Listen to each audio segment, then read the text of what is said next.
গণেশকে নিয়ে পৃথিবী পরিক্রমার গল্পটি হলো যে একদিন শিব পার্বতী তাদের দুই ছেলে কার্তিক ও গণেশকে বলেন যে যে আগে 7 বার পৃথিবী পরিক্রমা করে আসতে পারবে তাকে পুরস্কার দেওয়া হবে।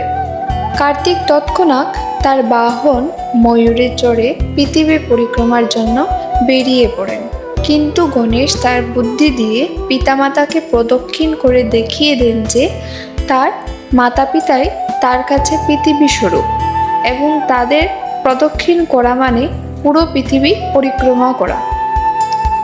এই গল্পটির মাধ্যমে বোঝানো হয় যে বুদ্ধি ও জ্ঞান শুধুমাত্র শারীরিক শক্তি বা গতির চেয়েও বড়।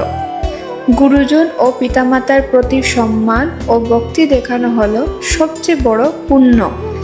এই কারণে গণেশকে সকল কাজে বিঘ্নহর্তা এবং সর্বাগ্রে পূজিত দেবতা হিসাবে গণ্য করা হয়।